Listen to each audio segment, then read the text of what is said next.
बिस्मिल्लाहिर्रहमानिर्रहीम। अस्सलामुअलैकुम दोस्तों, नई वीडियो में खुशामदीद। दोस्तों, पाकिस्तान को खून में नहलाने वाला इंतहाई सफाक दहशतगर्द तमाम सबूत होने के बावजूद बाइज्जत बरी क्यों हो गया?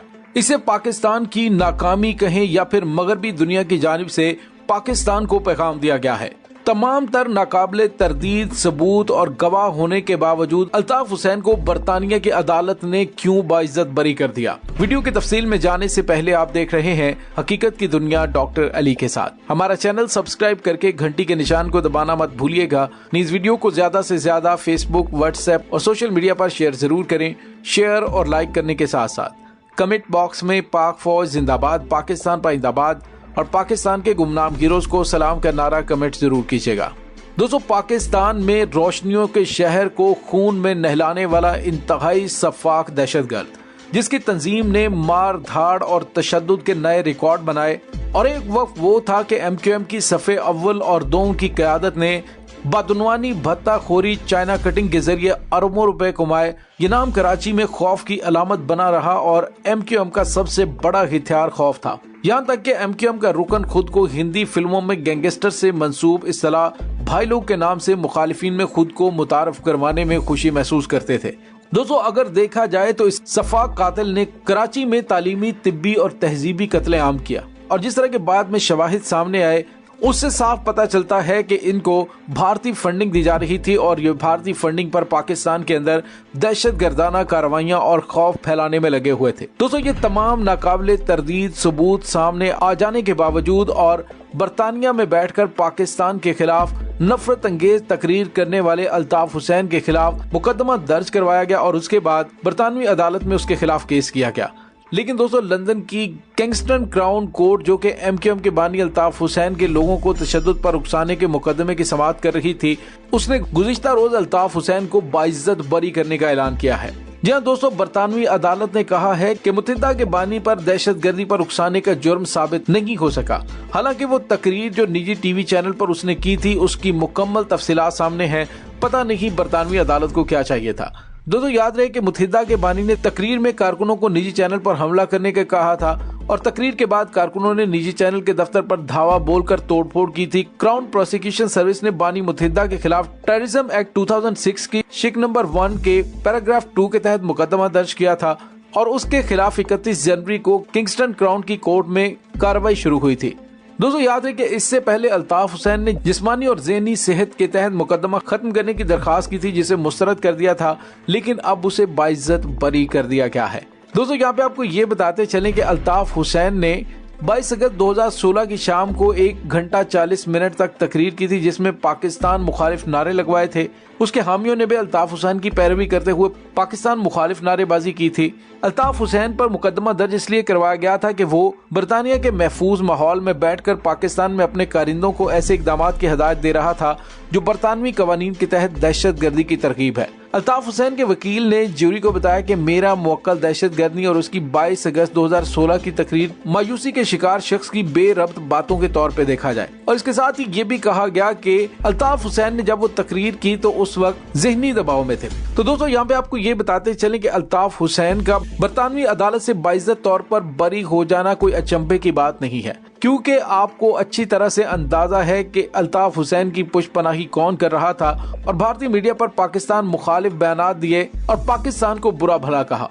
यहाँ तक कि कराची में बैठकर उसने पाकिस्तान पर हमला करने के लिए भारतीय हुकूमत से दरखास्त भी की। यानी आप अंदाजा लगा सकते हैं कि ये ऐसा शख्स था जिसने रोशनियों के शहर पाकिस्तान की तरक्की के सबसे बड़े हब कराची को न सिर्फ यरगमाल बनाए रखा, बल्कि वहाँ पर उसकी पार्टी के जगह जगह पर मौत बांटते हुए सफाक कातिल घूमते फिरते नजर आए, जिसमें इंतहाई इंटेलेक्चुअल लोगों की टारगेट किलिंग की गई। डॉक्टर्स, जजेस, वकील, यहाँ तक कि फौज और पुलिस पर भी इन दहशत गर्दों की जानिब से हमले किए गए। दोस्तों, यहाँ पे आपको ये बताते चलें कि उस दौर में सरकारी इदारों में मुत्तहिदा ने बहुत सारे अपने कारकुन भर्ती किए और आपको पता है कि उसके बाद कई ऐसे लोग भी पकड़े गए जो कि मुख्तलिफ सरकारी इदारों के अंदर भारत की खुफिया एजेंसी रा के लिए काम कर रहे थे। दोस्तों, जब MQM ने फौज और सरकारी मुलाजमीन पर हमले किए या उन पुलिस वालों का कत्लेआम किया जो उनके खिलाफ ऑपरेशन का हिस्सा बने, तो उसके बाद मुतअद्दिद कातिल पकड़े भी गए और उनमें से कई मुल्क से बाहर फरार भी हुए, उनको वहां पे भी गिरफ्तार किया गया और उनसे जो इंकशाफात सामने आए तो उससे भी पता चलता है कि मुत्तहिदा की मुकम्मल तौर पर पुष्पनाही भारत की जानिब से की जा रही थी। और अब जो बरतानवी अदालत के अंदर पाकिस्तान के अंदर दहशतगर्दी फैलाने वाले इस इंतहाई सफाक कातिल को बाइज्जत बरी किया गया है, इसको पाकिस्तान की तरफ भेजा जाने वाला एक पैगाम समझना चाहिए कि मगरबी ममालिक की जानिब से हर उस शख्स की पुष्पनाही की जाएगी जो कि पाकिस्तान मुखालिफ सरगर्मियों में मुलविस होगा।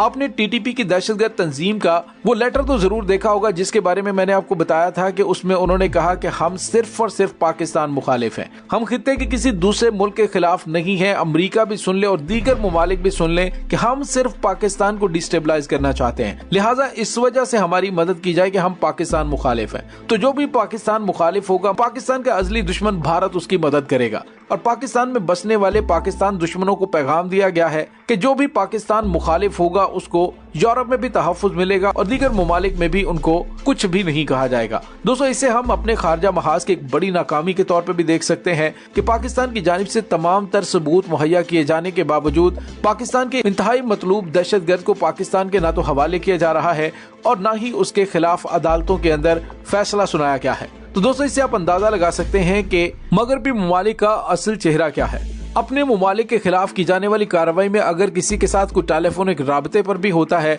तो वो उन्हें दहशतगर्द लगता है, लेकिन जिसकी सरेआम वीडियोस मौजूद हैं जो पाकिस्तान के अंदर दहशतगर्दी फैलाने के लिए अपने कारकुनों को उकसा रहा है और पाकिस्तान पर हमला करने, पाकिस्तान की सलामती के खिलाफ नारेबाजी की जा रही है, उसको बाइज्जत तौर पर बरी कर देना मगरिब के उस घनौने चेहरे को बेनकाब कर रहा है जो कि सिविलाइजेशन के पीछे या फिर महज़ब दुनिया के टैग के सामने छुपा हुआ है। दोस्तों, यहाँ पे आपको ये भी बताते चले कि ये अल्ताफ हुसैन गद्दार जो कि भारतीय इशारों पर नाचते हुए पाकिस्तान के अंदर दहशतगर्दाना कार्रवाइयों के फरोग के लिए काम करता रहा, उस वक्त ये पाकिस्तान की तीसरी बड़ी सियासी जमात के सरबराह थे। दोस्तों, अल्ताफ हुसैन की जानिब से उस वक्त 5 लाख अफराद के साथ रेंजर्स के हेडक्वार्टर पर हमला करने और रेंजर्स के सरबराह को गधे पर बिठाकर शहर में परेड करवाने की बातें की गई थी और आज उसके वकील की जानिब से कहा गया कि वो इसने जज्बाती और पुरजोश खिताब के दौरान बात कर दी थी।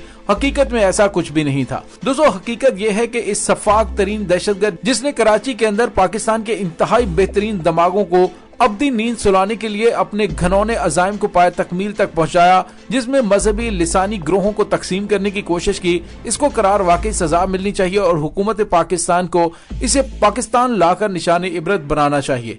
दोस्तों, इस तमाम सूरत हाल के बारे में आपका क्या कहना है, कमेंट सेक्शन में अपने ख्यालात का इजहार जरूर कीजिएगा।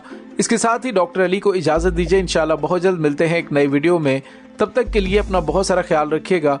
पाक फौज जिंदाबाद, पाकिस्तान पर जिंदाबाद, पाकिस्तान के गुमनाम हीरोज को सलाम, अल्लाह वारिस।